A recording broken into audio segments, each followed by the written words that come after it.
We know when we're recording. All right, good evening and welcome to the City of Sunbury Council meeting. It is March 16th, 2022, and it's 7:30 p.m. Would you please join me in a moment of silent prayer and the Pledge of Allegiance?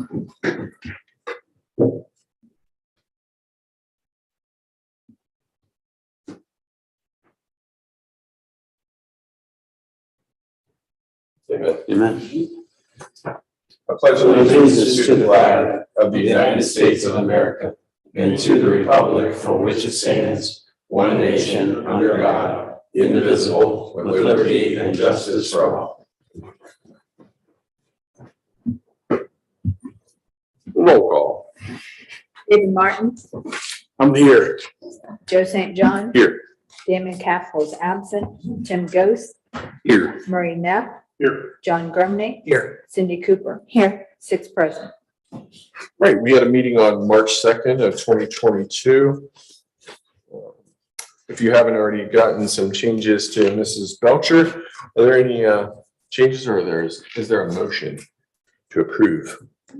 Motion to approve. Motion to approve by Cindy Cooper.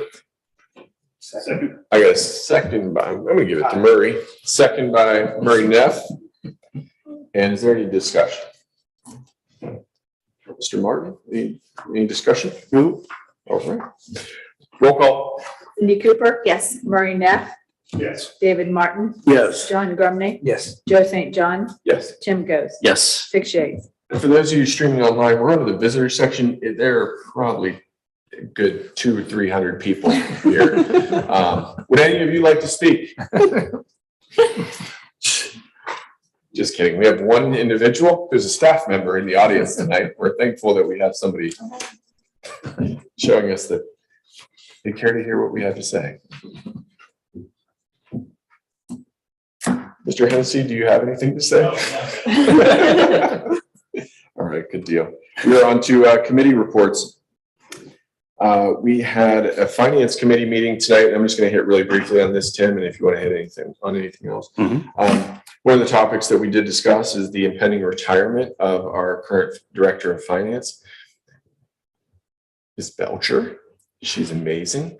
She's going to retire at the end of this year, and we'd like to get started on the process for filling that position and hopefully have some overlap through our budget season. So we're going to start on that process. The finance committee had a chance to review a draft job posting, and I think we'd like to make a motion to move forward with that. And I would like to make that motion.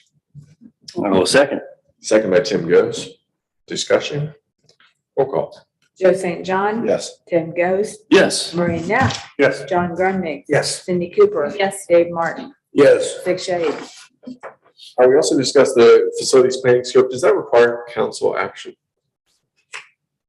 We've already got it. This time. Pardon me? I don't think it does at this time. It was more of an informational. Okay, great. Mr. Ghost, did you want to cover anything else for the finance meeting? Just a few other items. We talked about the American Recovery Plan Act funds that we've received. We received half of the 700,000 roughly already, of the other half coming any day now. So we're talking about options to what to use that money for. That'll go through services, it looks like at this point. So that's on the table for our next meeting likely. We also talked about the Letts Avenue sanitary sewer maintenance repair. Mr. Parkinson presented some issues we're having there with some water backups on Letts Avenue. So that again is going to get kicked over to services for their further review. Compensation study, Mr. Piles and Mr. Hennessy brought forth. We still have some more contemplation on that.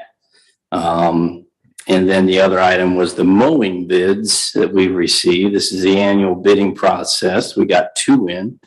One from the existing vendor, First Impressions. I think that was for $58,000, which is up from about $55,000 expiring amount. The other one we received is from a company called McRae at about $82,000. So I think you all were there in the finance meeting. We want to go with the first impressions proposal, but they also put on the table an offer to do a 3-year contract with an annual 5% increase per year. We wanted to talk to Mr. Bream and get his input on whether or not that is okay for us to move forward with a 3-year contract, because in years past, it was always a single. I thought there may have been an issue with a multi-year contract. I think the reason it's been a single is to keep it from being a formal public bid under 50,000. What's the annual amount? Isn't it around 58. 40? It's over 50 now. Over 50 now? 58.5. 58.5. Did you put it out to quote? Yes. Okay. We probably should take that under advisement. If you quoted it for a year this year, I would go ahead and do it for the year, but then potentially look at that as being an option to your bidding for next year. Then you may be into a formal bid process at that point, based on the amendment. We did do sealed bids. We did seal bids Did we and we opened them and advertise? we advertised and we did everything. So it was a formal bid? Yeah. Okay. So did we allow for the option of the Yes. 3 years? Was that an Yes. alternate? So why don't I take take a minute and review the bid package and We can come back to it at the end of our council meeting. It's on the agenda for later if okay. you want some more time. Yeah, or 3 weeks. I mean, no real pressure that you have to get in 3 minutes.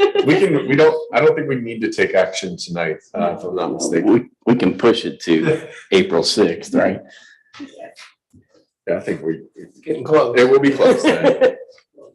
Okay, But we can give first impressions. I think a good idea. We're We gonna know go that with they're them, gonna and it's get either the gonna be 1 or 3 years. Yes, we Okay. could do that. okay, very good. I think that's it for now. Unless, Mr. Mayor, you want to add anything about the compensation study at this point, or? No, I did want to say thanks. Daryl jumping right in. Steve, great guidance on this. Really good job, taking a comprehensive look at the communities in our area. Our streets department and wastewater department, we really want to make sure that supervisors have reliable staff, and not just reliable showing up day to day, but they're going to be here for years to come. We want to put them in a position to win.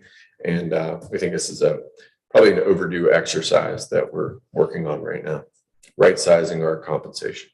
Yep, agreed. Thank you. That's all I had. Good update, Tim. Anything Thanks. else on committees, Mr. Gibbs? Not for tonight. I do have a fire board meeting tomorrow night. Okay, great. Thank you. Mhm. Mr. Grumby? All right, Mrs. Cooper? Nothing tonight. Mr. Neff? Mr. Martin? No. I love you, man. We do have a zoning meeting in about 10 days or thereabouts, 12 days. We do have one zoning application on file, I believe, ready to come back. They had a public hearing in December. This is Eagle Creek, and they've significantly modified their plan, and looking forward to hearing them back in a couple weeks. We will have a quorum confirmed. We'll have 5 out of 6, if I'm not mistaken. And Mr. Parkinson will be there for that one still, right? It's before the end of the month, right? I will. Yeah, that'll be your last one. I think we should get cake. Hold out and make them bring cake. I vote lobster. Yeah, just put it in the freezer. Lobster rolls, Cousin's made lobster. All right. Great. All right. So I think we are on to the police report. And I just had a couple things from the police report. The chief spoke with me. We had some coverage issues, so I am the police report tonight. So thank you for allowing me to speak. I do want to hit really quickly on a few things we have coming down the pipe. And one is the radar signs. Right now we're kind of moving some of them off Miller Drive into other areas. I know that they're getting ready to ramp up coverage in the Columbus Street area, both north and south. And I just wanted to give you a heads up. There may be a need to get some more of these. We're finding them pretty effective in deterring speeding, and they're significantly more efficient, as in cost a lot less than hiring a new officer and buying a police car. So they're pretty reasonable. I want to say they're about $5,000 a piece, and we may up our game with those. We're also updating the batteries and the software from the original two that we had, which should allow them to be up longer. That's one thing. The next thing is our body camera contract is near end of life. I think it's August or thereabouts. The chief has been working on this for quite a while, but we believe that we're going to be able to get body cameras and dash and rear looking cameras for every single police cruiser into one contract and pay less than we're paying today. One of the big reasons is we're looking at moving the data storage aspect in-house, and whether that's in-house on the cloud or in-house literally on servers, we're looking to do that. So comprehensively, I think we actually see a cost reduction, $20,000 over the life of the contract, and we get what I think is necessary technology, and that's dash cams and rear cams for each one of our cruisers. That should be coming forward in the next month or so. And then the last thing, I provided you with just one of the options that the police department is looking at. This is probably what I would call the industry standard for first responders. The fire department has, I think it's the same exact model, actually, the Ranger 1000. And our chief and Chief Kovach have had a chance to connect. We actually test drove an alternative to the Ranger the other day. The biggest issue that you have when you go away from the Ranger is you get into these bucket seats, which is nice when you don't have, holster and belt on, but the bench seats in the Ranger are very practical. And I wanted to show you that the timing is pretty poor right now. As of April 1st, the price goes up about $3,000. They do have one in stock. I had to mention this tonight. I'm not asking you to approve it, but I had to throw it out there. I think it's needed to mention this to you. They have one in Danville, Ohio, and including the decals, it'll have similar decals to what our Yukons have, or the Tahoes, excuse me, and including the light bars and sirens and things. If we bought it today, it'd be around $27,000. It'd be closer to $30,000 after April 1st, but I think we've already foregone that that's what's going to happen. We're also, I'm sorry, but go ahead. Does that price include this additional 3,100 and 400 for the other stuff? It does. Yes, it does. So on, I think it's the second page after the graphics, there's the page that would that shows it's $23,492. Oh, I see. Okay. And then there's about $3,500 worth of upgrades that we need to be done, taking the kind of fully baked cost to about $27,000 today. It'll be closer to 30 after April 1st. I'm sorry, you're here. What do we know about this vendor? Quality and service, Yeah. how long they've been around? Rob said out of basically everybody that he's talked to, these guys are by far the most responsive, most willing to kind of go above and beyond. If you order direct from Polaris right now, these are like an 8-month lead time, and they're holding one for us now for a few days, and then the next one they get in there, they said it's they can get one in June if we end up pulling the trigger in sometime in April. Would this fall under Brad's budget? This is Rob's budget. This is for Rob. Okay. Yes, he does have it.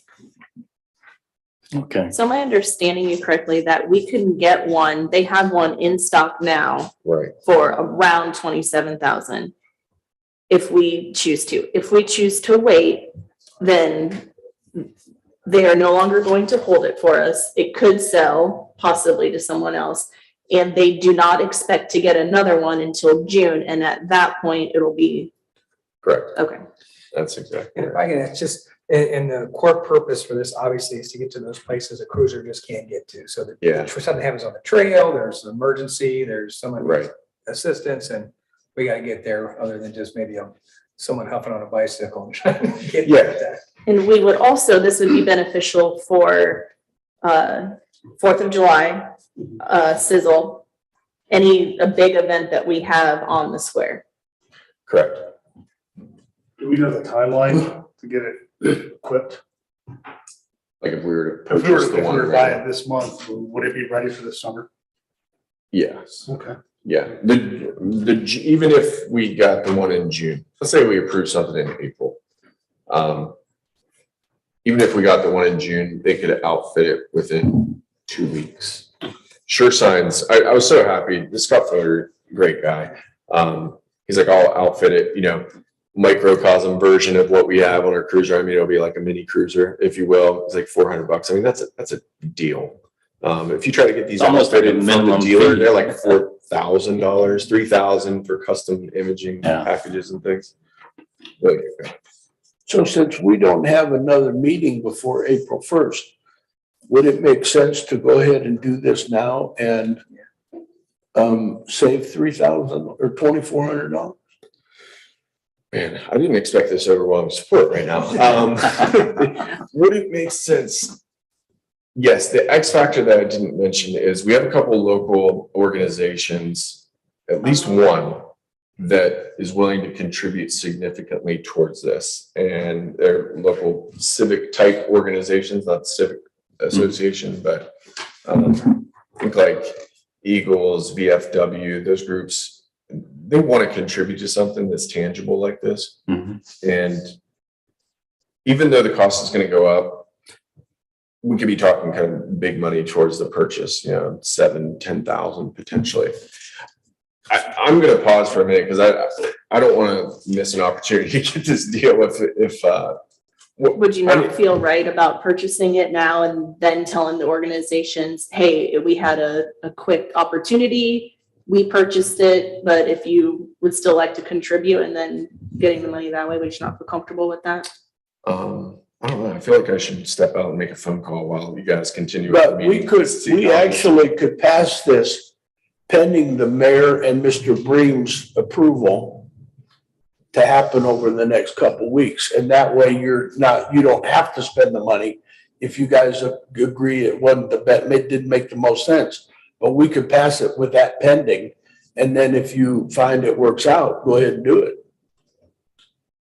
What do you think, Mr. Bree? Well, I mean, that's essentially what you're talking about is a motion to approve it. Pending. Yeah. Verification Spend by the up to- mayor of the contributions to the purchase that he's had, some verbal communications regarding. To the extent you're going to want to move forward with that, secure the pricing. But, ultimately you're looking to not spend the full, Right. even this price. Right. You're looking for contributions, which makes it more palatable. I would come up with a ratification ordinance at the next meeting. But to the extent you can confirm that between now and the next meeting, you can go ahead and set the pricing, get it ordered. What would we be motioning for the money? What Spend price up not to- to exceed? Yeah. What? I think what I'm hearing people saying is you want to make a motion to approve the 2022 Polaris Ranger 1000 premium with the emergency equipment package. And it looks like what's highlighted on mine at a price of $26,992 contingent upon final approval through the mayor of charitable contributions to the purchase. And I'd like to make that motion, but I'd add 92 cents to the end of the 26. 27. Not to exceed 27, yeah, Thank you. 27,000. Okay, not to exceed 27,000. I'll add that to my motion. All right. We got some homework to do if we get a second and a vote. A second. We got a second by Mr. Grumney. Is there any discussion? Roll call. David Martin, Yes. John Grumney, Yes. Cindy Cooper. Yes. Maureen Knapp, Yes. Joe St. John, Yes. and Ghost. Yes. 6 yeas. Thank you. Thank you.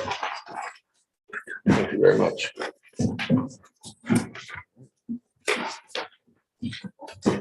Nothing else on the police report. Administrator report. I'm sorry. Got you off guard. Looking for our mowing bid. You should have your report. It was posted up to OneDrive. If you would flip to the second page, there is a graphic there, and it shows the response numbers that was received on the Trail Town survey. And as you can see, my prediction that we would smoke the other communities came true. They were very pleased with they were very pleased with the result. They think it's a really good indicator of our Sunbury's acceptance of becoming a trail town community and enthusiasm to do so. We were able to see overall responses, and they are promising to get the survey specific Sunbury responses. And when I have those, I'll certainly share them. I also wanted to note with the property purchase, the environmental, they've done their on-site.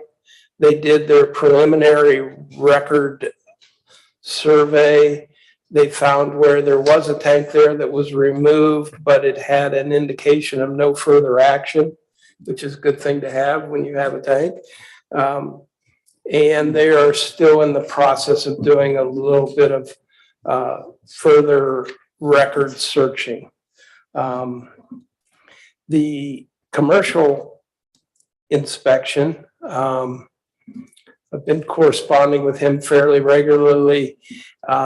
He had an incident, a health-related incident, and he's back to work. He says he's working diligently upon our report. I may plead with the seller to give us a couple more days beyond the 20th to get those reports in. He also indicated he didn't see any major items, but we asked for a fairly comprehensive report, including estimates of anything that he thinks needs fixed. So I'm pushing him as hard as I can and promise that I will show up on his door on Friday if he's got a report, and I'll deliver a check, the balance of the check to pay him for his work. So, and the only other thing, the spec and bid demo for the two buildings that were under the grant, probably next meeting, and we're still, I don't think we'll get a final determination from the Department of Development until mid-June. I just want to have those things lined up so that we can proceed to get those buildings down in a timely manner and get started on the follow-on projects there. And it does include $10,000 that we can put to greening and architectural items. I know that's a down payment to what we want to do, but we at least have a down payment on what we want to do. So Thanks, Steve. happy to answer any questions. Lions Building Spectrum, looks like it's been pushed out, but we're still pushing forward. Yeah, we do have the services in finally. Oh, they did get done. Okay. Yeah, thank you to Brad.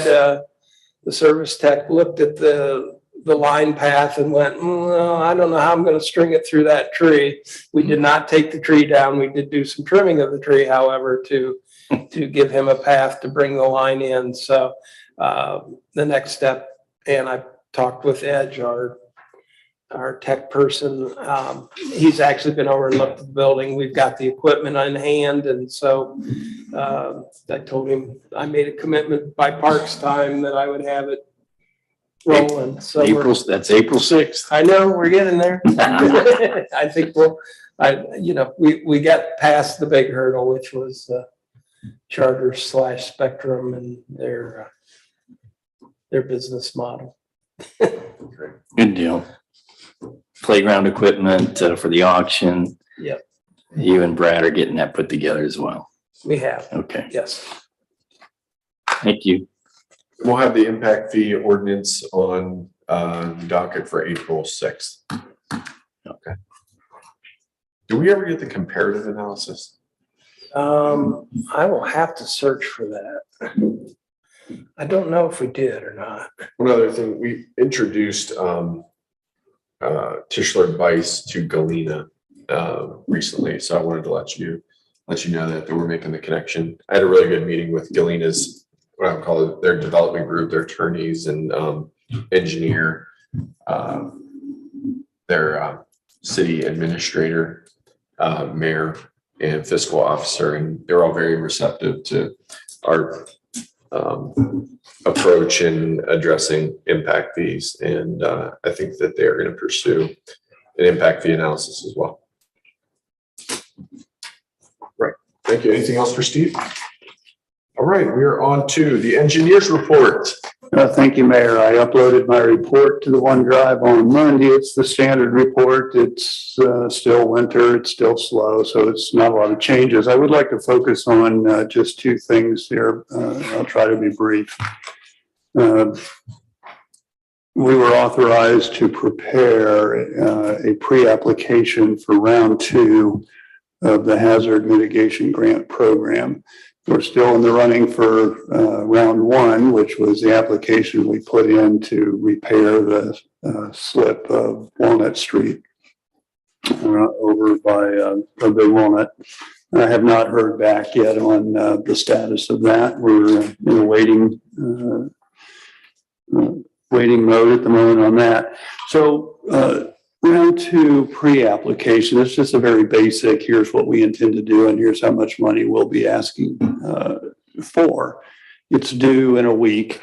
I had hoped to have made enough progress by now to have a more thorough discussion with you on where we are on the application. We prepared a program to study Prairie Run. We call them H&H studies, hydrologic and hydraulic study of the watershed to better know how much water comes down, when it comes down, and how it gets to where it needs to go, and where it floods. Where, when it doesn't get to where it needs to go, where it goes where we don't want it to go. Part and parcel with that, we'll then look at, once we understand where the water is going that we don't want it to go, the kinds of projects that we might implement in order to mitigate those floodings. It's a very expensive endeavor. It's a 4.5 mile drainage area that extends well north of town. We'll study Prairie Run from Route 3 to Big Walnut Creek. We have to look at the entire drainage area to know how much water is coming down and under what rainfall conditions it arrives. So we'll be submitting by the deadline on the pre-app this proposal to do this study and what we hope to achieve from it.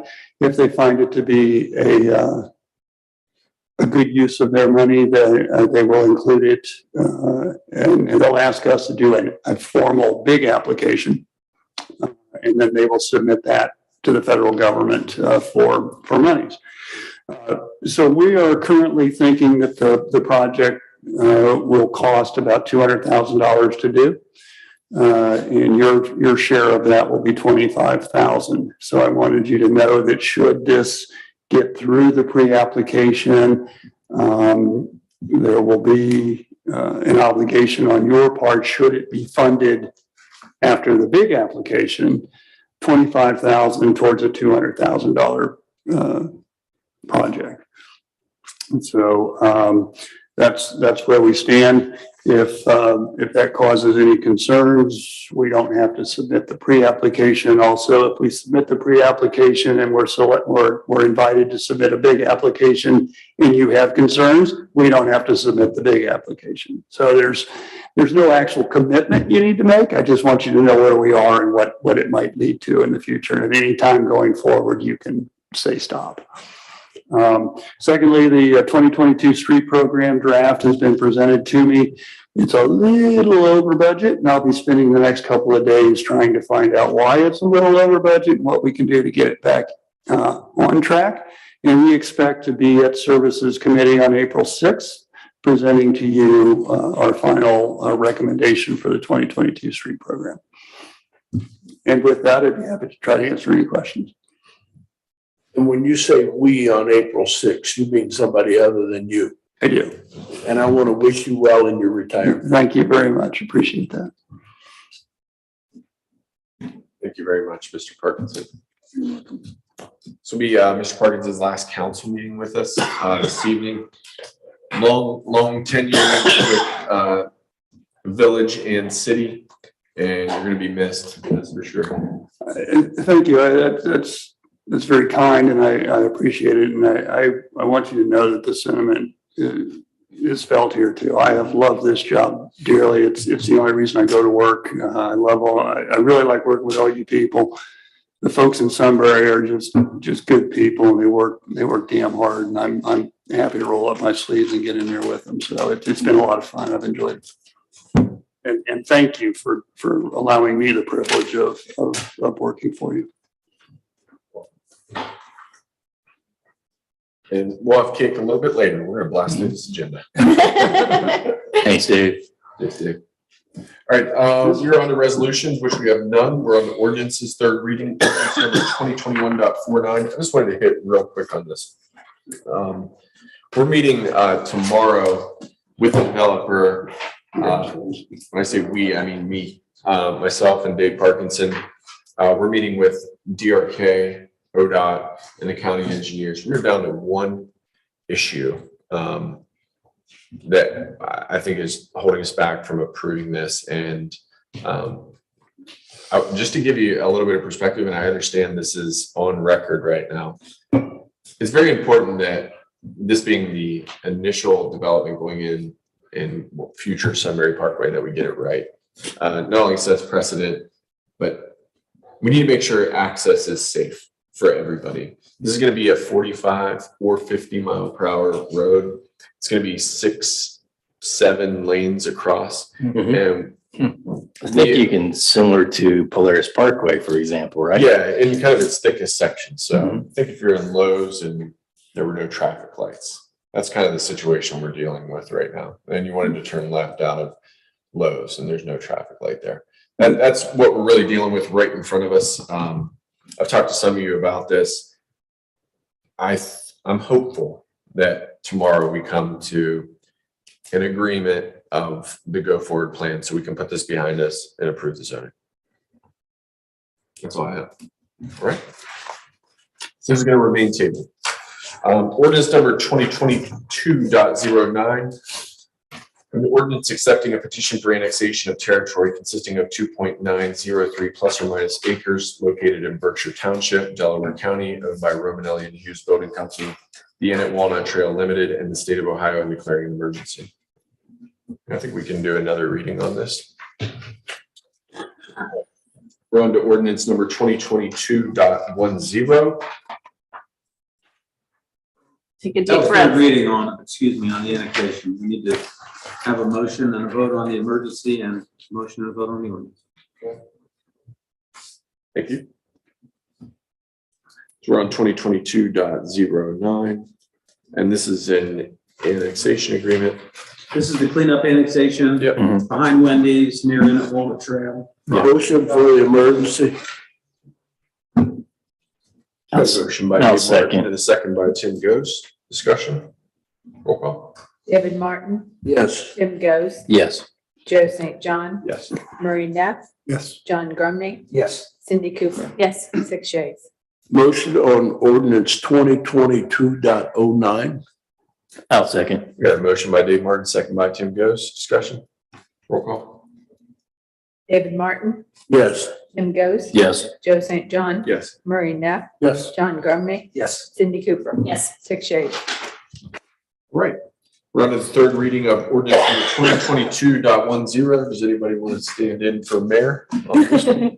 I think I did it last time. I might as well keep it consistent. All right, you want to do it? Yeah, sure. Good guy. I get my glasses on. Ready to go. Okay, ordinance 2022.10.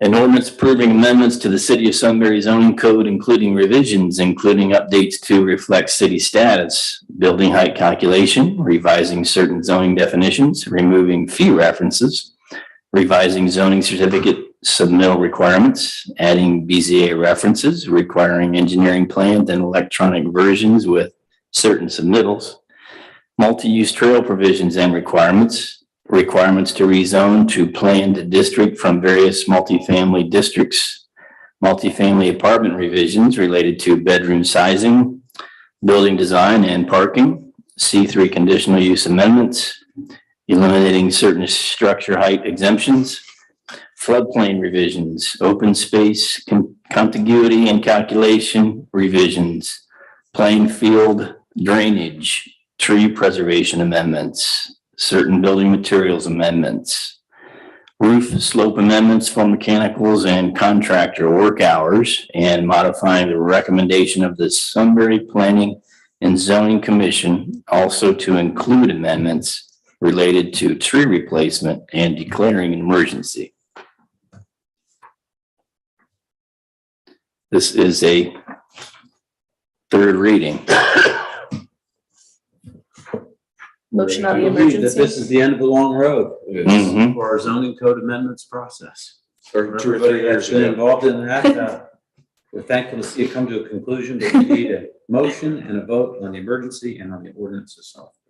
I'll make the motion on the emergency. We got a motion by Cindy Cooper on the emergency. Second? We got a second by John Grumby. Discussion? Roll call. Cindy Cooper, Yes. John Grumney, Yes. David Martin, Yes. Ernie Neff, Yes. Joe St. John. Yes. Tim Ghost, Yes. 6 yeas. Motion on the ordinance 2022.10.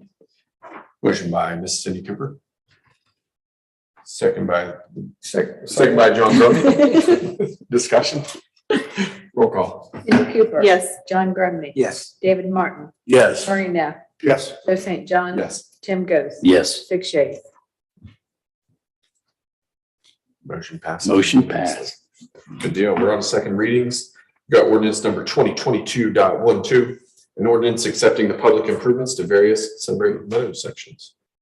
And we're on to first readings. Ordinance number 2022.13, an ordinance authorizing the purchase of a vent track tractor outfitted with attachments and furthering authorization, the execution of all documents and declaring an emergency. You probably are like, what in the world is this? But so Brad and I have been meeting about his capital improvement plans, and he's done a really good job budgeting out different pieces of equipment, making sure they're on good rotations. I'd mentioned to a couple people individually that the price of items right now are insane. So it's actually kind of caused him to relook at this year's plan. This year, he was planning on upgrading one of the F550s, I believe. It's kind of like a smaller snowplow truck that we use. We also use it for cemetery work. Price was just ridiculously high, and the lead time was extremely long. We looked at used. We started kind of taking what he had budgeted and looking at, okay, let's kind of scrap what you have, not the money portion of it, but what do you actually need? What are some of the things you get complaints about? One of which is sidewalk, snow plowing, multi-use trails, potentially, Steve, you re-reference all the different things. So we've got a bunch of attachments on this thing. This piece of equipment can basically ride on almost like a 45-degree plane. It's got double wheels on each side. This isn't the actual one that we're talking about. Look at the one at the bottom left where it's mowing the bottom left. There you go. So it's got 8 wheels. That particular attachment is one that we're looking to purchase. It's about an 83-inch deck. You're gonna Typically, go the around zero- sand traps. We're not, but we are going to mow the side of the reservoir, and that's a dangerous area. Only Brad can do it today with the equipment we have. This is one where it turns in the middle. So it has very tight turn radius. It's very nimble. We're also looking at getting salt spreader attachment, the winterized cab, the blower attachment, and the V shuttle. So that's another attachment that we're looking at getting. It's kind of what Brad would explain as the Swiss Army knife of tools. And it's really going to help our trail system keep it clean. If you think like, not to rub salt in the wound right now, but we have a trail that's been underwater for a little while, and it's pretty muddy right now and dirty. You can take that brush and blow it off. There's blower attachments for it, all different types of attachments, but all in, it's I think it's like 60 grand or something with the different attachments that we're purchasing. Sorry, I don't have the numbers right in front of me.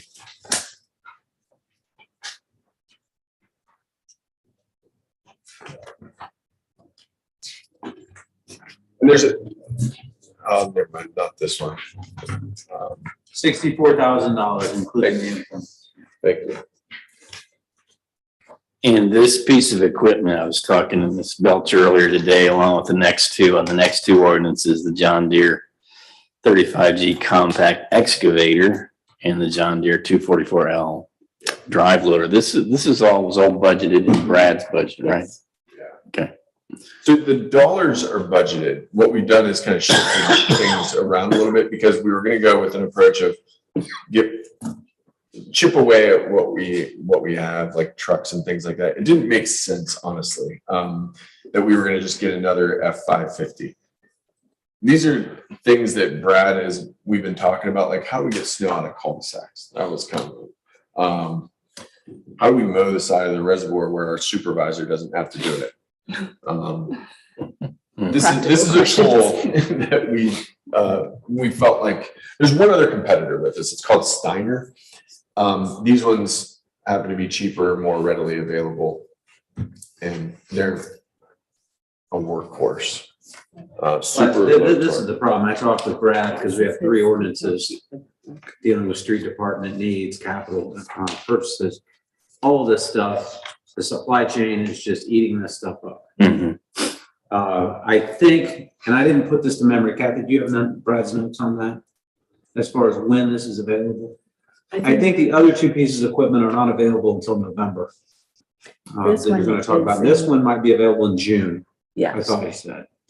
But again, this is, normally this is the type of thing you can order and have it in for 2 or 3 weeks. Not now. The pricing is going up on them. So do we need action on it tonight? I think so. I spoke with Brad about this. I didn't bring all, I don't even know if I have all his detailed notes. I just talked to him about it this morning. I think at least one of these, he has to act this month or the pricing goes up, similar to the UTV, yeah. UTV that you just talked about. I know I asked, do you want emergency language? We talked through the reasons behind it, the reasons potentially to avoid any type of competitive bidding. He did get comparable cost estimates of other similar items, but there's just nothing. Nobody has any product. Nobody has any stock. So I think he's looking to get action. To the extent you want to do it, I think he would prefer that he'd be able to do it just to be able to secure pricing and secure the product that's available. Just in an environment where the salespeople don't have the authority to hold something for a month. Right. Maybe we can pause on this one for a second, talk about the next 2 pieces of equipment and the cost that we have with these 2, because I want to explain these. This particular equipment is called a hoe, and it is primarily used for digging grave sites. We do not have a rubber track hoe today. We have, Steve, what's it called? A very heavy backhoe. A very heavy backhoe that I just have to be frank, I can't beat around the bush. It damages the land when they go to try to maneuver at a grave site. It's not very maneuverable. And this is going to save us a lot of time it's going to keep the cemetery in better shape, honestly. It's the right thing to do.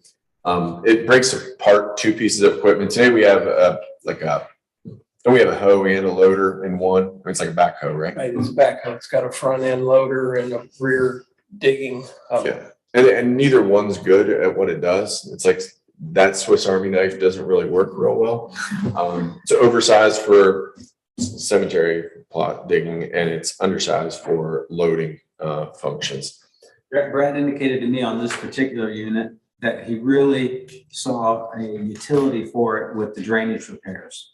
Yeah. If you've driven around town, Yeah. some of these heavy rains we've had, we have quite a few areas in town. He says, Dave, some of those we can remedy on our own, but you need you need the right tool for the job. Right. And it come in with a huge backhoe and start tearing out people's yards and. Yeah, if the ground's wet, it's It's a just tire a mess. loader is Correct. the worst thing you want. Yeah. And he said that was what, and actually is in the thing to facilitate needed drainage repairs is the main item he mentioned. to me. That's right. So is the thing across the front actually a blade then for backfilling? It is. Okay. It's a push blade. It'll help with some of the gravel. Okay, issues I like we have. that idea. So does Brad have a current trailer to transport it on, or does he need to buy one?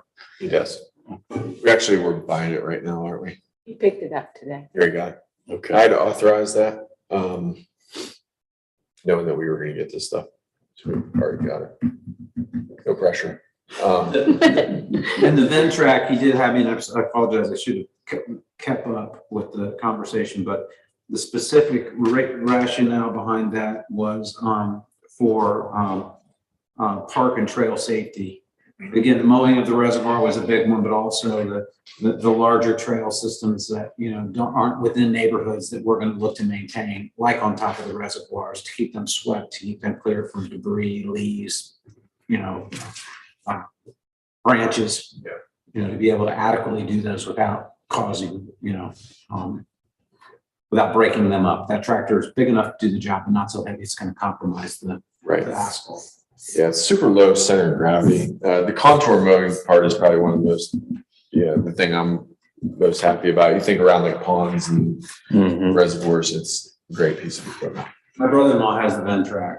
Does he? It's an awesome It's a piece of beast. machinery. Yeah. Mr. Hofer. There's a seating attachment that you can get for the front of it. Yeah. And you can seed a lawn and it'll grow in like a golf course. Potentially for applications like Freedom Park, whatever, to the extent that there are so many things that piece of equipment can do. Right. It's just a question of having the attachment.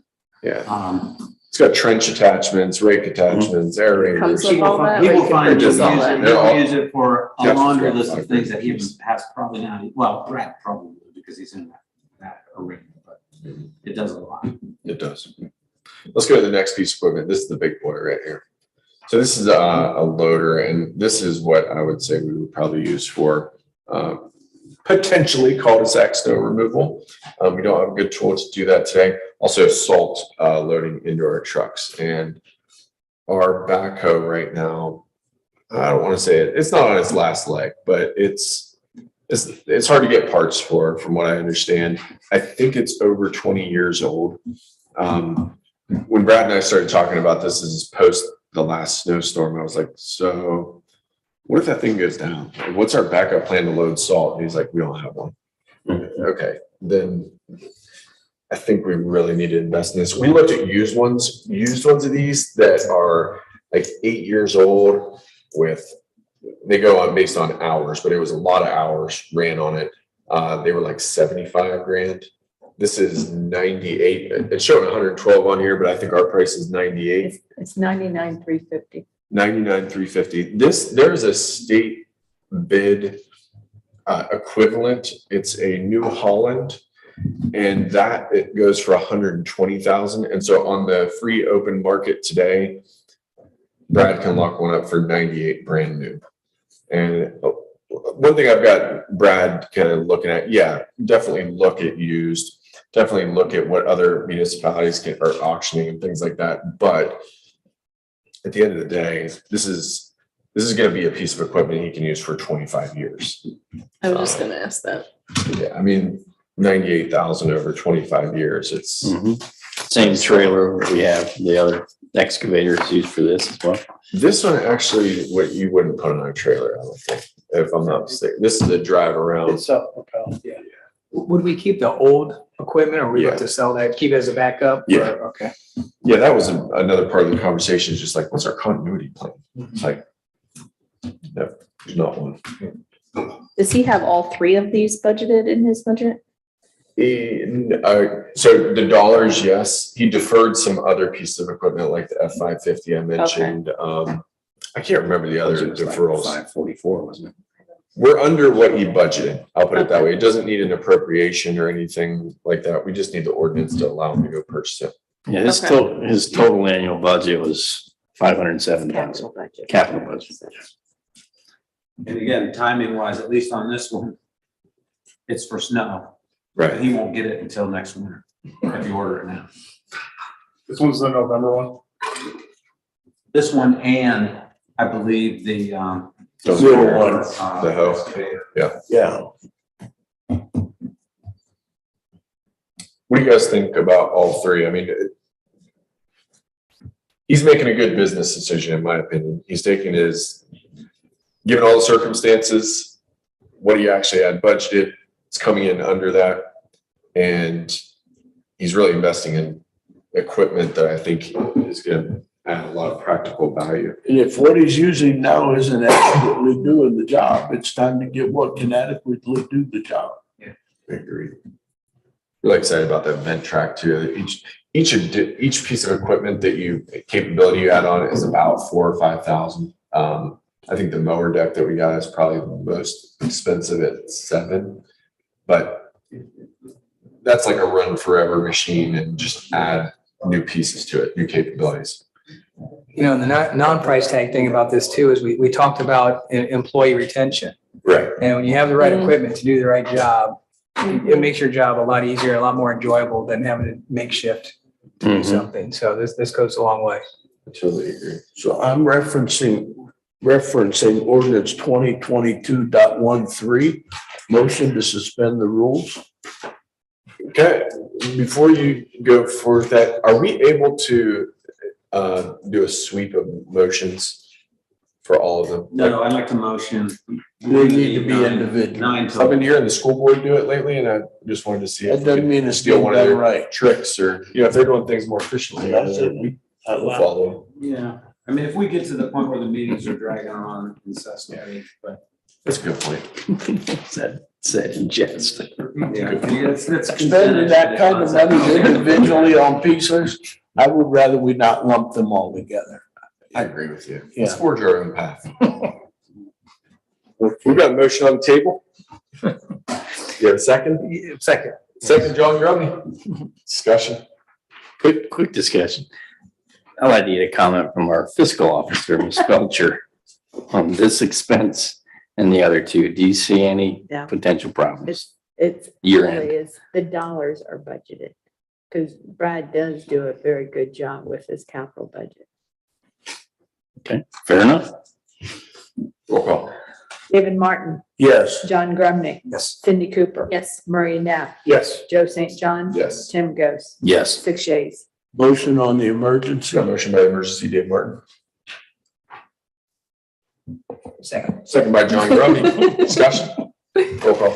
David Martin, Yes. John Grumney, Yes. Cindy Cooper. Yes. Murray Neff, Yes. Joe St. John. Yes. Tim Ghost, Yes. 6 yeas.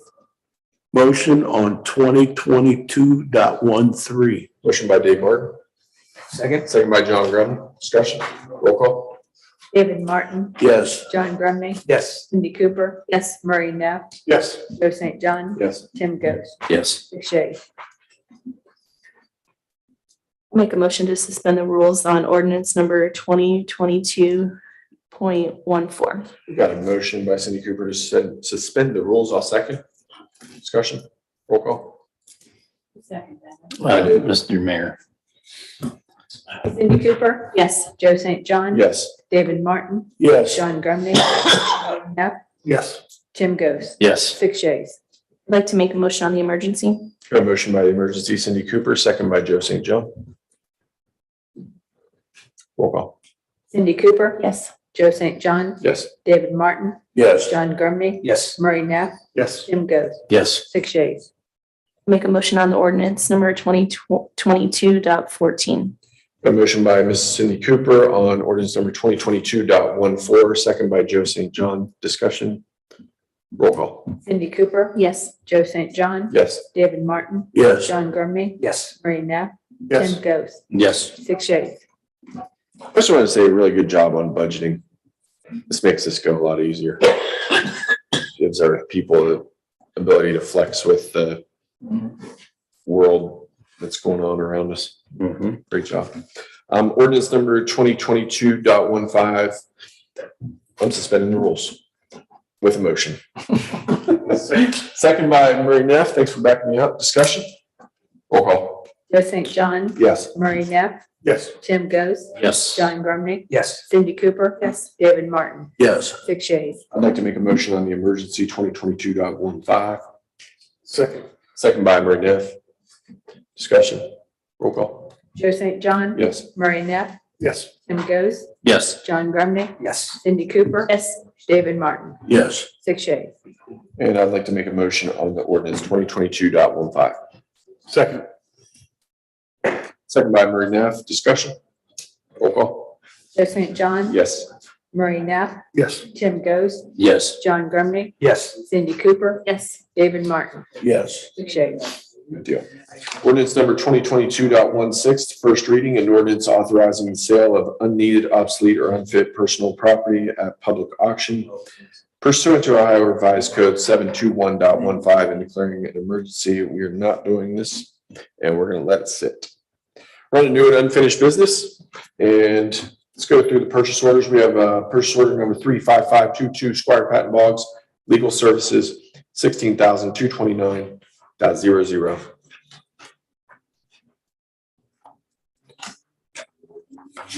Motion by David Martin. Second. Second by John Grumney. Discussion. I do have a discussion point. The NCA charges will be able to be billed back to the NCA, correct? Well, correct, and I know that we need to probably double check because we're getting ready to do the assessments too. There were quite a bit of legal fees dealing with the golf course and Price Ponds Yep. that are eligible to go into that pot. I as agree. well. So in other words, that's a refund. That would be a reimbursement, yes. Yeah, for sure. sorry, I was using like the dad grocery model. All right, got it. Reimbursement. Thank you. We've got a second discussion. Roll call. David Martin, Yes. John Grumney, Yes. Cindy Cooper, Yes. Marie Neff, Yes. Joe St. John, Yes. Tim Ghost, Yes. 6 yeas. Steve, on this next one, are we ready to move forward? If you can give me the authorization, I will come back to you with the results of the bid. This will be just to create the specifications and Okay, sounds good. Is that you, Steve? Ventriloquism. top price, talking out both sides of my mouth. That's it. I'd like to make that motion, 59, 63, and 75 South Columbus Street demolition, authorize Steve, invitation to bid. I'll second. Second by Ms. Cindy Cooper. Discussion. Roll call. Joe St. John, Yes. Cindy Cooper, Yes. David Martin, Yes. John Grumney, Yes. Marie Neff, Yes. Tim Ghost, Yes. 6 yeas. Good deal. I think we're going to defer a decision on the mowing contract unless, I think let's go, I guess I'm concerned about the mowing season, especially if it's like it was today. sure. We're gonna be mowing in a week. So you can approve it subject to final legal review. To the extent I'm not able to approve it, then we'll bring something forward to the next meeting. Again, Steve says it was advertised with the ability to, as a bid alternate, to have years 2 and 3. And we've had they got your recommendation, I believe. Do you have the specifics behind it, or is it in the contract what you're looking for them to approve? $58,500. Per year for 3 years? Yes. Well, no, the next year would be 5%. It's a 5% increment for each Mhm. one for year 2, and then 5% again on year 3. Do you have it in your packets? Yes. Yes. It's right here in the finance packet. The first one's 58.5 and it goes up 5%.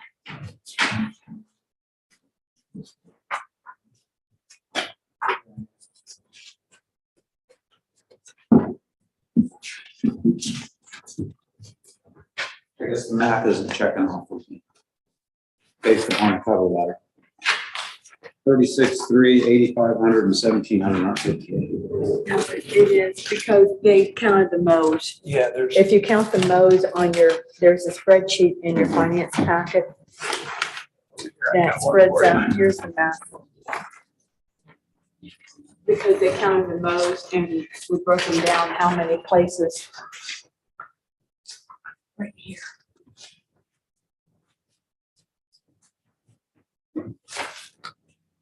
I broke it down by location, by mode. Yeah, they have the cemetery section, 48,300, 36 mows. Then they have the town square, 36 mows at 8,500.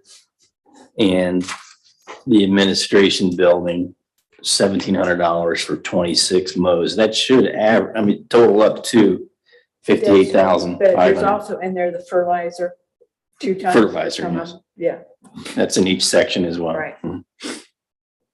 That's part of the total.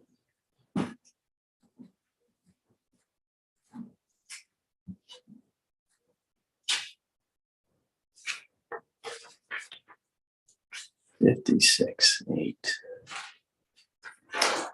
Yeah. Okay, so the difference in this quote, it shows the cemetery at 48,300 versus 36,300 on the cover letter. Is that because you wanted more mows on that? We counted the mows. We broke it down price per mode, so we had equal modes. Because not each price.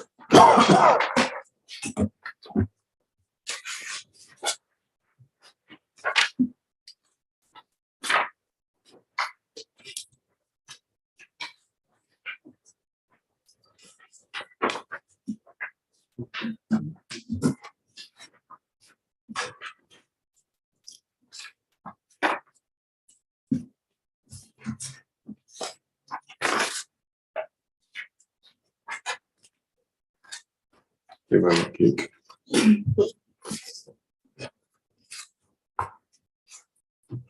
So they have 21 in the service proposal. It's 26 visits at 1,200 a visit, 31,200 plus the lawn care at 51,500 is 36,300, which is consistent with their cover letter for the cemetery.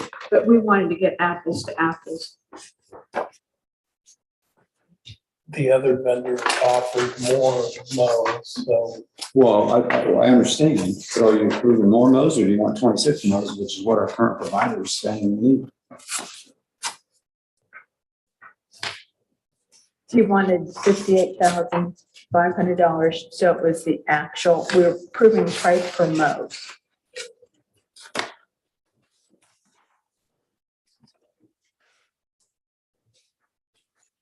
But did the request for bids ask for 26 mows or did it ask for seasonal service and they they filled in their own number of mows?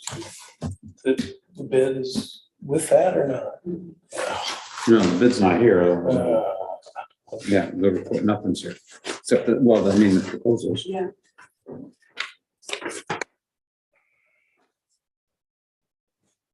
I mean, they've said, first impression says they're proposing a 3-year contract. And it's 1,700, 8,500, and 36,300. Which is more like 45,000 a year for the first year. And I guess there'd be a lot more mows to get it up to 58. Did they send a follow-up communication at all to confirm the spreadsheet numbers we have that are higher, Kathy? What they sent it to Brad and then we spread it out. So it was apples to apples comparison, but equal price per mow. So I think we could approve. Well, they've got 12. I guess I need to see it because, I mean, this is saying they want, it's per mow, $1,200 a visit. Okay. For 26 mows is $31,200. That's what they're covering. Let's approve the quote. Including the lawn care, right? Yeah, I mean, this is what they're quoting us. This, and they've Yeah. done the work for 4 or 5 years. yeah, let's approve the quote, not that 58. I get you wanted to make, you're trying to do a comparison on your bid, but if this is what he says he needs to do the job, the guy who's never done it, I don't know why we're approving a number based on what he proposes. I think it's just To make. Just to make sure we We were were trying to apples make to sure apples, trying to that figure we out had what the the apples differences to in the apples. bid were, but the other bid's Yeah. $80-some thousand. Yeah. And we didn't But want, see, but he bid more mows. and that was Right. what we're trying to equalize, so that we're. And it's usually more reasonable to assume that someone will cut more for the same price than less for the same price. Yeah, he has 36 mows on the McRae's lawn service, which was the other bidder. What's the expiration date of the current contract? It's Seasonal, technically, isn't it's seasonal. No drop dead date. No. I mean, it's basically So expired. he basically won't start mowing Yeah. We could do. now until we approve this contract. Well, and if you did a full public bid, you can do all 3 years. I know. And if that's what we did, I so. believe that's what we did. It was delegated down, so. So the proper course of action is to propose the passage of So it what looks to me- they have on their page there, right? Right, it looks to me like what you're approving is, if you're approving what their proposal, which was based on our invitation to bidders, and again, this is the guy who's done the work, the company that's done the work for us, who should know what we need, I would think. Somebody's got to run this tape. Yes, I can do it. I can do it. 36, 300 plus 8,500 plus 1,700. It's $46,500 year one. And then I'm assuming that these other numbers add-in are taking into account the 5% added. So it looks like you would be approving, contingent upon final administrative and legal review, the proposal of first impressions for annual mowing services complete years 2022, 2023, 2024, $46,500 for 2022 with a 5% added here for 2023 and 2024. What's the date of that letter communication? March 4th, 2022. There's more mows. Can you approve the price per mow or not? I think we could have them submit something for us. If they want to. And generally on a purchase order, you've got a 10% Okay. a window, so. Okay. Right.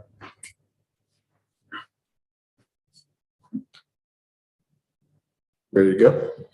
Give me a change order of the contracts for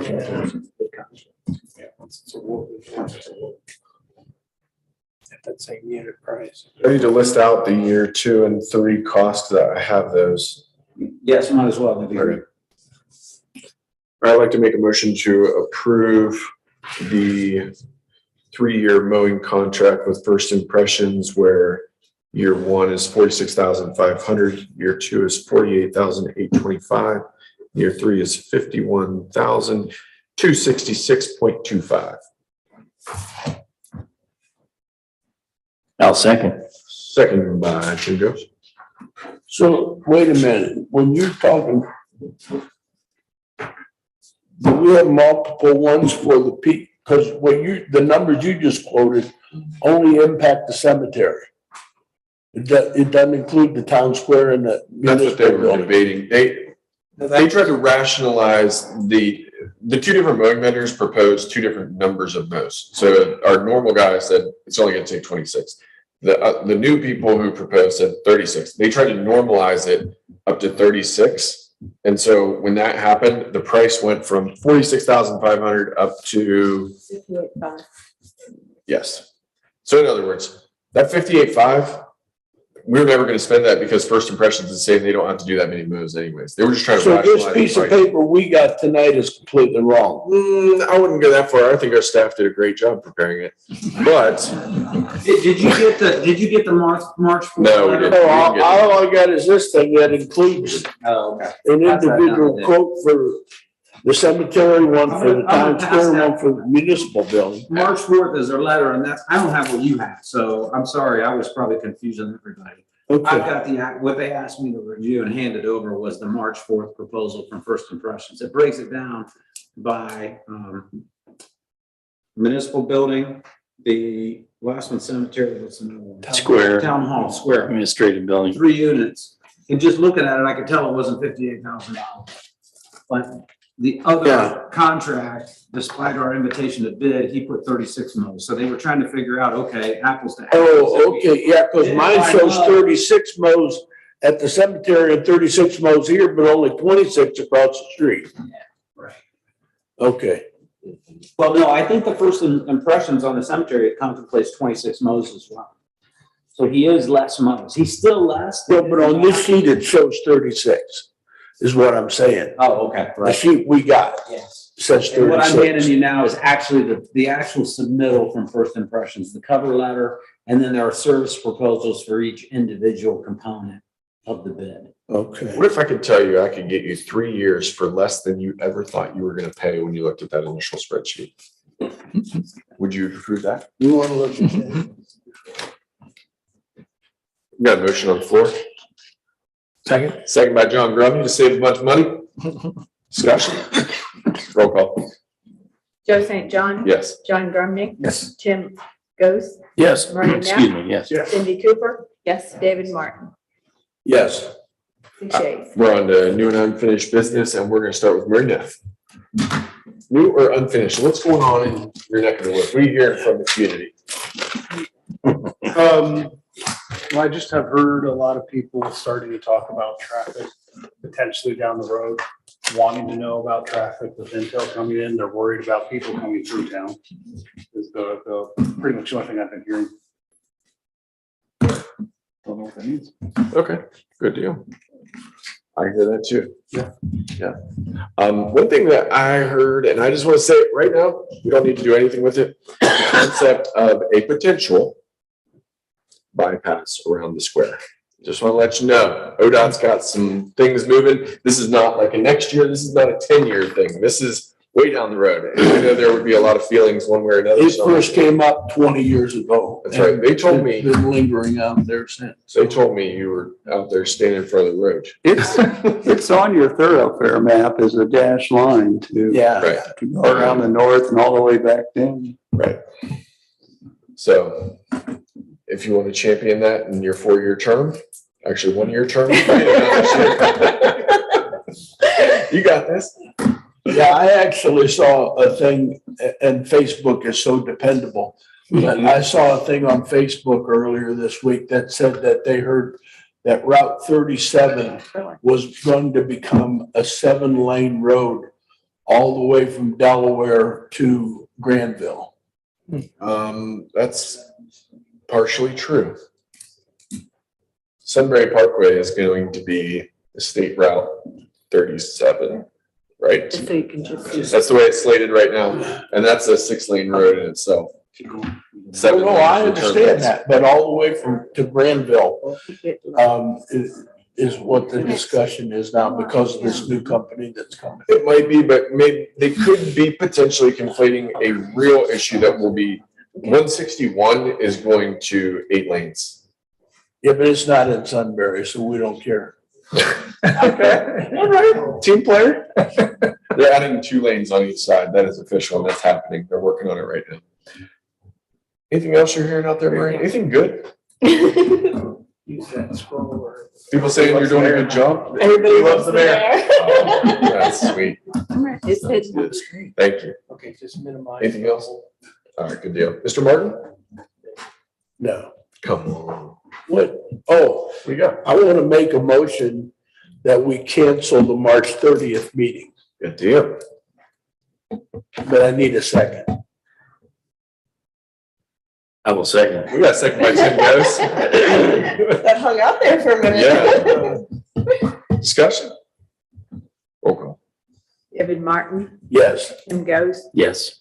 Joe St. John. Yes. Maria Knapp. Yes. John Grumney. Yes. Cindy Cooper. Yes. 6 yeas.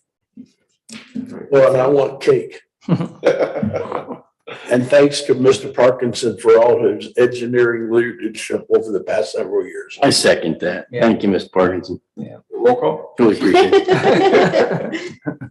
Yeah, I agree. 100%. That's all I have. All right, Mrs. Cooper. Yes, a couple of things, but one less because I crossed out meeting Wednesday. Mr. Grumney, Mr. Neff, and I all attended the Ohio Municipal League training last weekend. It was interesting. Not exactly what we expected. It was quite a few people in quite a small room. So we were nice and tight, but we learned a lot, I would say. They were having staffing issues just like everywhere else. So it didn't go exactly like they had planned, but they didn't miss a beat. They filled in and they did the absolute best they could do under their circumstances. I'm confident of that. Also, Mayor St. John and I attended this morning the MORPC State of the Region event in Columbus. Quite a few people there too. It was very interesting. Their keynote speaker was a former mayor of Chattanooga, Tennessee, which I found special because I just visited Chattanooga. And he now currently works for the federal government in Biden's administration, is what I was understanding. Yep. And the whole focus of the event really was about the infrastructure legislation that has passed. They made a very big deal of reminding everyone that it was a bipartisan legislation. They really encouraged everyone to work collectively with everyone else and to do the best for our residents. They talked about connectivity in multiple arenas. So they talked about getting I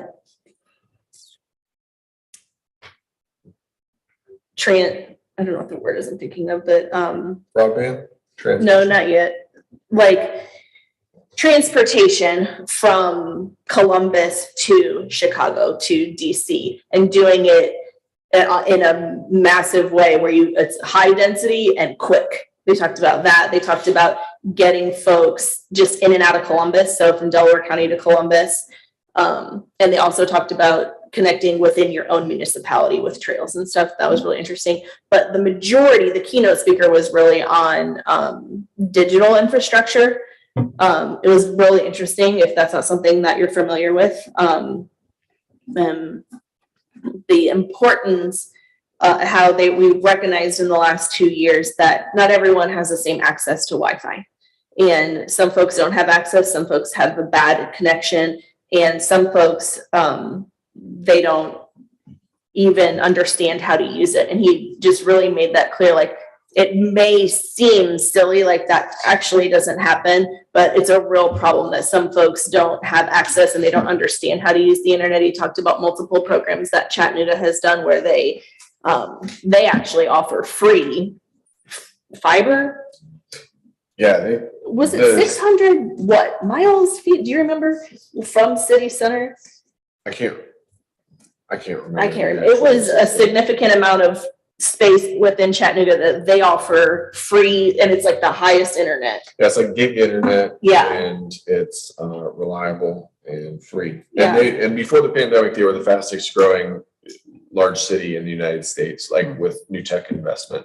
And I think it was directly attributable to. And equally important to them was education. So he talked about programs they have for the elderly that they come in and they teach them really important things like how to access the internet, how to get an email account, how to look for a job, and how to pay your bills online. Mm-hmm. So it was really practical stuff, and it was I was glad we went. Yeah, I agree.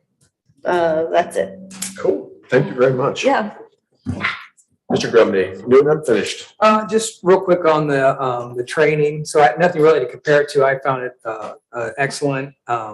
Some of the format was a little more question and answer than actual presentation, just again, because I think some of the staffing issues, but I learned quite a bit. But I just wanted to share, when we were sitting down telling people where we were from, a lady sitting in front of us heard that we were from Sunbury, and she came over and told me that her son is recognized at the Fallen Heroes Memorial. And she just wanted to tell me what an excellent job Sunbury has done in representing fallen heroes and how beautiful the park is. And I wish I remember her name, and I wish I remember where she was. She was a mayor about 2 hours away, but I don't remember. I can't remember, but she was very impressed and wanted us to know how nicely done it was. So, Thanks for sharing yeah, that, Joe. that was good to hear. Hmm. And I have one question, I don't know if this falls under new business, but I was thinking regarding the LETS issue, are we allowed using any of that COVID money, the American Recovery Act for the LETS issue, for that sewer piping liner and all that stuff? I think technically, yes, we could. Okay, just a question. I didn't know, 'cause I know it's had a high price tag and didn't know if we could combine what we talked about with something like that, but just wondering if that was, that's it though. Thank you. Mr. Goes. Yes, so I shared traffic and speed data with my fellow neighbors in Sunbury Estates. How'd that go? Overall, pretty well. Good. They have some obvious concerns about and wondering about what we're gonna do next, what the next steps are, but potentially. Told them we're looking into talking to the schools about diverting some traffic over to Kentner Parkway. Potentially they can do some signage installation there on their service road. Those two are the biggies. I reminded them that we hope to someday in the near future, maybe get a road up there on the northern end if a developer wishes to build there. Right. Which we are anticipating at some point. So I don't know, is there anything else? Have you had any further discussion with the school board about any traffic diversion? I have not recently. I know that it's been brought up, but I've had some I don't know. discussions with the chief about it.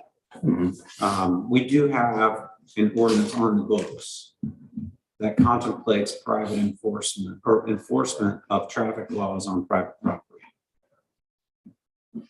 We're doing research within my office to determine if that is a law that we can actually enforce.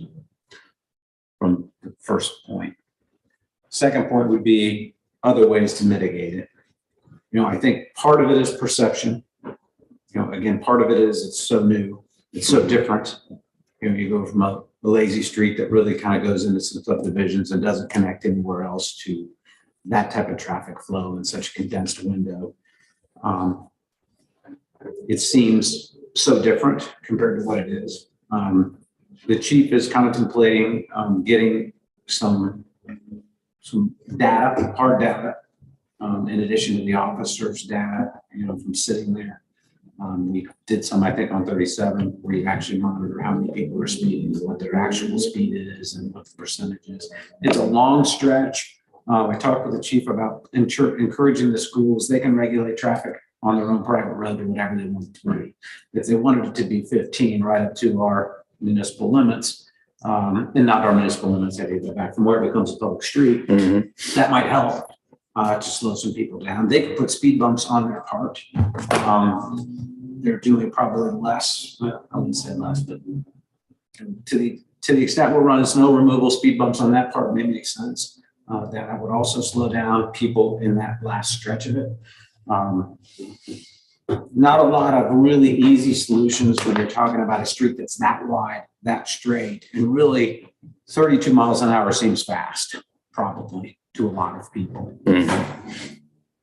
Not really something we would normally ticket for, a 32 and a 25 on any other street in the village, frankly.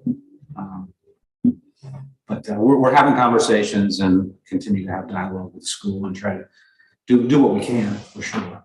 Eventually, that will become a public street. I mean, that was designed and built to a road spec standards in anticipation of that property someday being developed and that be incorporated as a part of the development. And the school wants to be rid of it as soon as they can. If we'd built it as a street and paid for it, they'd have gladly have us do that. But that was an expensive project that they, calculated into their construction project. So, yeah, continue to give it a look. And I know our police want it to be safe and everybody to be as happy as they can be out there. So yeah, we still have 2 or 3 officers on Miller Drive in the mornings. I'm on that street every day around school time. And I think what I'm hearing is, and I don't want to speak out of turn here because I don't live there, but I did live next to the school where it was before. And my experience in those days was the majority of the commuter traffic taking kids to and from in the mornings and in the afternoon is not the problem. It's the occasional kid or parent Mhm. coming to after hours events. Yes. Who wants to just fly in and fly out for whatever reason. Whippersnappers with their bumping stereos. Mhm. And sometimes it's not always the. Yeah. either. Soccer practice and Timmy's got to get there. And dinner in the car. Yeah. How do you feel about, a few folks have asked me about a stop sign being installed there I think at Prairie Run and Miller Drive? On the record, I think it's a bad idea. I think it's going to cause more safety concern. I think that We've I gotten don't that think- advice, haven't we, from Mr. Parkinson? yeah, like when you're intentionally stopping traffic to then start it back up again. I mean, you get noise issues at that point, acceleration. You get. You want to go down this path, or you want to have Wes maybe take this one, and say, hey Wes, can you put together an exhibit of options? The only thing I'll reiterate, I've said it many a time in council and other meetings, is that stop signs are not effective at speed control. They're just not. There's study upon study, and to the mayor's point, they create actually additional noises, and so there are other ways. We could talk about a road diet. Part of people speed mostly because they're comfortable speeding. They feel safe driving a certain thing. So if we can close the road down, narrow it down, make it less comfortable to drive that speed, they drive slow. It's one of the reasons people don't drive real fast when you got cars parked on both sides of the roads in the neighborhoods, because they just don't feel comfortable driving fast. Strawberry Farms down by Easton is like a little neighborhood that's off of Stelzer. If you ever go from 161 towards Easton through Strawberry Farms, you'll see where they've done a road diet, and basically where they've taken what's like a Miller Drive and basically made it a lot smaller and tighter, or they've added parking on both sides of the street, which just inherently you're just going to drive slower. There's no stop signs on that particular. And there's other thing. You put islands in the middle. Right, exactly. You can put islands in the middle to break that view and I got to get through that little chicane there, right? Or chicanes are other things where the whole lane just kind of shifts over for a while and then shifts back. There's lots of traffic calming options. We haven't begun to explore them yet. We were hoping to wait and I think what we were doing was waiting and seeing when the dust settled. What does it look like? And then we can maybe more carefully and appropriately think of traffic calming opportunities. And just real quick, my thought was I had always envisioned some type of road diet in putting bike lanes on against the curbs to help get the kids up to the school and back. And then that also reduces the with the pavement, the lines of vision again, the idea that you have only got 10 feet to drive in instead of 18. So, lots of things we can look at and think about and try, and we can, much like the sewer, we can try little things and multiple things. Let's try this first. Let's add this, let's add that. And see. One thing that makes it a little better is like the decision we made with Price Farms to actually narrow the street width. I mean, not only did that open up additional green space, but it's going to slow the flow of traffic in what's going to be a major east-west connector between Golf Course Road and Heartland Meadows Drive. It was going to be as wide as your street, Sunbury Meadows or Miller Drive. And anytime, like Dave said, you feel safe, it feels wide open. I mean, I catch myself like, whoa, 33, and like it's 25. Granville Street's another one. That's heavily traffic, but do I think there's people that are putting people's lives in danger? I don't know. There's a great book I have to tell you real quick, and the title is funny. It's got by a guy named Charles Marone. He leads this organization called Strong Towns, and he put out a book, and it's called Confessions of a Recovering Engineer. It's hilarious. But the book has very, very practical, kind of, inside baseball type things, how it talks about like the traffic engineering profession. And it gives a lot of practical advice to communities on how to reduce speed safely without kind of taking away the nature of the street. There's kind of streets and roads, and which one is each designed for? Is it neighborhood walkable, or is it like to drive commercial growth? And what kind of street is Miller Drive? It's kind of a hybrid. They call it a strode. It's actually it's not a good thing when you have a strode think, how much is it going to cost us to repair Miller Drive again? Like, we're going to have to do that again. It's a wide road. And it's like going back to the design, these decisions need very well thought out over time. Sorry, that didn't answer your question, Tim. I don't think a stop sign is the right choice, but we'll have an engineer explain that. Very good. Thank you. Anything else, Tim? No. All right, good deal. All right, is it up to me? I said two things. One, I had a really good conversation with Stacy Peak, aka Stacy Ellen, today. Cindy and I on the way down to the Morpsey event. This is the lady who is drumming up a lot of support for the rec center, and I don't know if she's come to a parks meeting, but she's meeting with a lot of different people. She's gonna have a table at the expo. Had a really good call, just sharing facts and listen to her and help point her in the right direction so she's got positive momentum. That was a really good call, right? Mhm. And then also That expo, just to plug it, I think is 26th. of April. Yes, Yes. at the high school. New high school. Yes. And the day before the expo, to put in a plug for the most talked about thing on Facebook right now, and that is Raising Leaders, brought to you by the Big Walnut Community. The Big Walnut Community is not the Big Walnut Community Facebook page, by the way. It's a group of grassroots individuals led by Danny Sherman, Kim Castaglione, the principal at PRE, Whitney Hogue.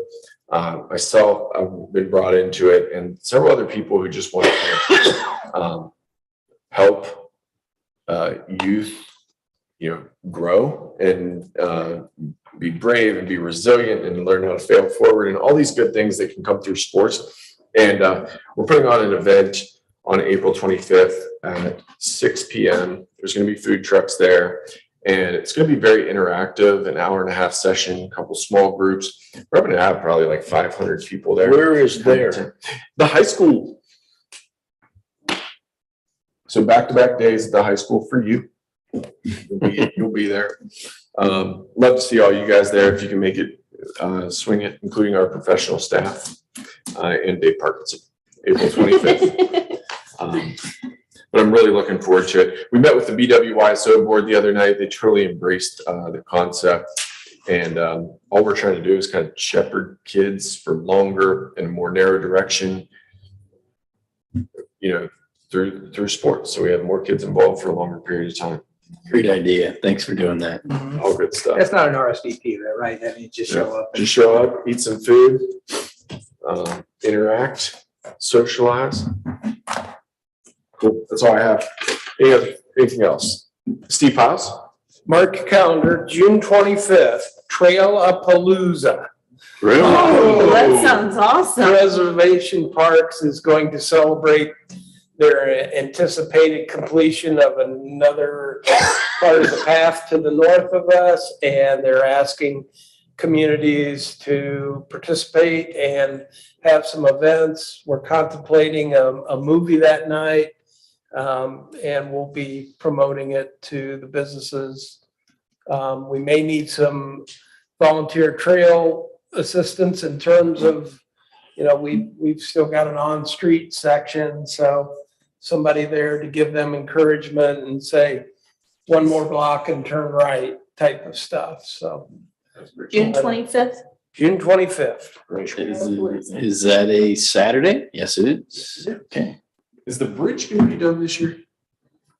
No, they're starting work on the bridge this year. What about next year, Dave Parkinson? Probably by next year. All right, yeah.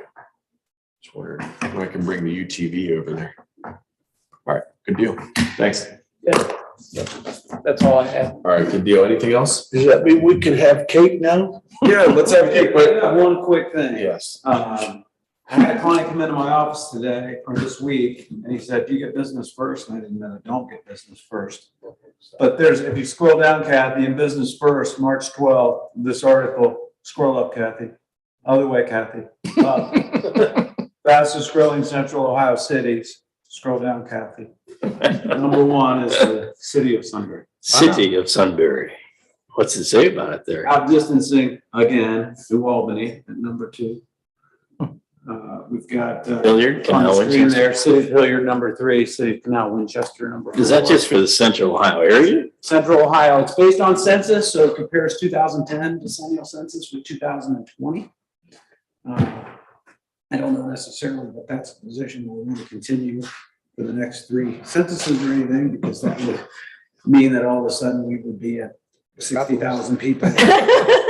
One way we can really help with that is to pass our impact fee legislation. I don't know, yeah. So, But I just thought it was interesting. He said, yeah, you guys were another one, so. It was a great place to be here. sorry. And I did not enact, any type of, population rush into here when I became mayor. I did not. And it's easy for I us to only do hear that. good To some things. extent, it's a little bit of a bias because we were probably in the 2010 census, we were at 3,200 people, maybe 5,000. That's a big exponential number, but it's not a lot of people. Obviously, some of those cities added a lot more people than we had during the last. Ours is quality though. That's right, that's right. Quality residents Yeah. over quantity. That's kind of like a baby. They grow a lot in their early years. Motion to adjourn. Thank you. Second discussion. David Martin, Yes. Joe St. John, Yes. Cindy Cooper. Yes. John Grumney, Yes. Marie Neff, Yes. Tim Goode, Yes, good shape. meeting adjourned. Thank you.